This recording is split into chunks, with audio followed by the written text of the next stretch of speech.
Hi everyone, I'm Felicia Tan. Pernah nggak teman-teman berada di situasi seperti ini? Misalnya, saya takut untuk ambil tindakan sesuatu karena dulu orang tua saya bilang atau orang tua saya mengajarkan bahwa kalau kita melakukan hal yang seperti itu tuh nanti pasti nggak akan berhasil misalnya, atau karena ketakutan ini ketakutan itu jadi kita memang nggak pernah coba, atau aduh karena keluarga saya memang susah gitu ya, orang-orangnya susah deh gitu kan, jadi saya nggak bisa deh kalau misalnya harus bisa jadi pribadi yang lebih terbuka misalnya, karena di situlah tempat keluarga saya dibesarkan, saya tidak terbiasa untuk seperti itu. Atau pernah juga nggak teman-teman berpikir, aduh teman-teman saya tuh nggak ada yang bisa deket deh sama saya gitu ya, karena ya nggak ngerti aja gitu kan, dan mereka tuh selalu berpikiran saya begini, saya begitu gitu ya, itu teman-teman. Atau aduh di tempat kerja tuh ya nggak ada yang pernah setuju sama saya, nggak ada yang bisa mau dengerin dulu gitu ya pendapat saya misalnya. Atau misalnya dengan kakak adik sendiri gitu, saya juga nggak pernah bisa cerita banyak tuh, karena nanti kalau cerita terlalu banyak kayaknya kakak adik saya juga nggak akan terlalu ngerti gitu ya keadaan saya. Terus misalnya disaranin lagi untuk ya udah gimana dengan pasangan. Aduh saya juga punya pasangan tuh ya, nggak pernah bisa yang ngerti, nggak pernah yang bisa tahu, selalu dapatnya tuh pasangan saya tuh nggak pernah yang bisa sepaham, yang bisa istilahnya happy lah gitu ya, walaupun misalnya udah berapa kali coba gitu ya pacaran, misalnya ganti orang, ataupun misalnya menikah sampai sudah berpisah gitu ya, entah berapa kali. Oke. Nah, udah gitu setelah kejadiannya begitu, nanti terus kita bilang aduh saya trauma deh, pokoknya kalau pacaran tuh kayaknya nggak akan pernah bisa dapet yang bener deh, atau saya nggak mau lagi deh misalnya menikah karena saya nggak akan pernah bisa deh dapet pasangan tuh yang betul-betul bisa seiring sejalan, yang support, yang kayaknya terlalu sulit deh gitu ya buat saya udah capek deh coba gitu ya. Jadi itu jadi suatu trauma dan dipegangin terus ya ketakutannya, traumanya. Begitu juga dengan yang misalnya dulu-dulu kita diajarkan sama orang tua misalnya, atau apa kata temen gitu ya.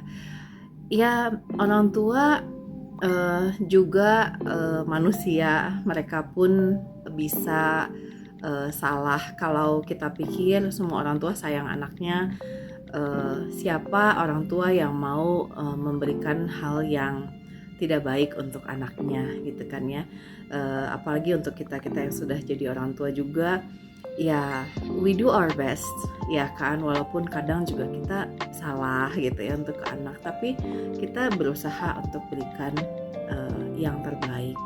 Dan kadang-kadang juga kita merasa kita tuh lebih tahu gitu ya anak kita tuh, kita harus selalu kasih tahu dia gitu, anak tuh harus lebih ngedengerin orang tuanya karena orang tua lebih berpengalaman gitu. Well, apa sih yang membuat kita lebih dari anak-anak itu? Sebetulnya menurut saya hanya karena kita lahir beberapa tahun lebih awal.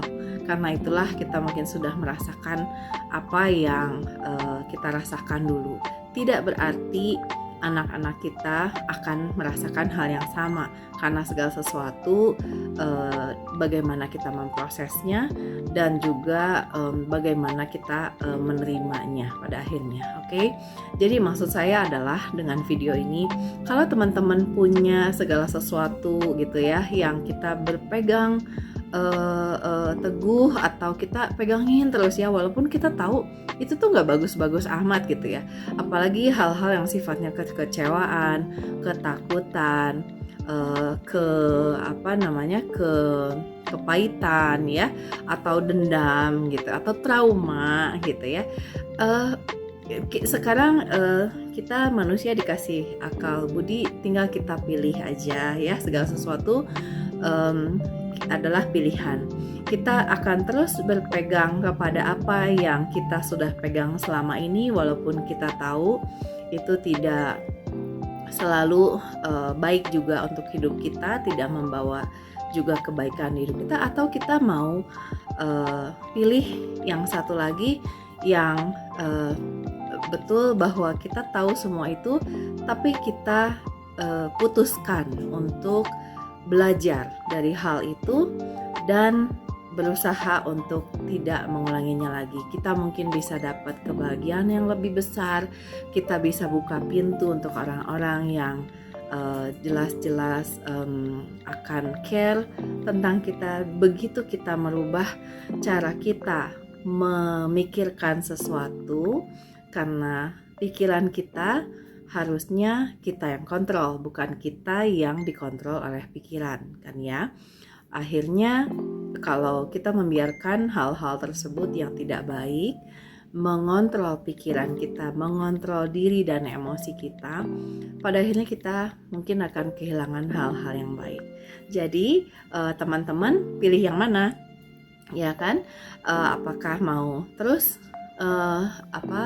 melihat ke masa lalu sehingga tidak bisa melangkah ke masa depan yang lebih baik, atau teman-teman cukup sampai di situ, terima kasih masa lalu, saya sekarang sudah belajar dan saya mau move on dari masa lalu jadi pribadi yang lebih baik, dan saya siap untuk menerima hal-hal baik yang mungkin akan terjadi dalam hidup saya. Oke, sebetulnya pada saat pemikiran kita dan cara kita berubah menjadi lebih positif, tentunya hal-hal yang positif, yang baik yang akan datang juga dalam hidup kita. Oke, I hope it helps buat teman-teman yang mungkin keadaannya saat ini cocok dengan apa yang saya baru saja jelaskan. Silahkan tinggalkan komen di bawah, dan apabila ada yang mau konsultasi bisa klik linknya di bawah. I'm Felicia Tan. I'm a self-growth, love, and relationship advisor for ladies. Remember, transformation starts from within. See you!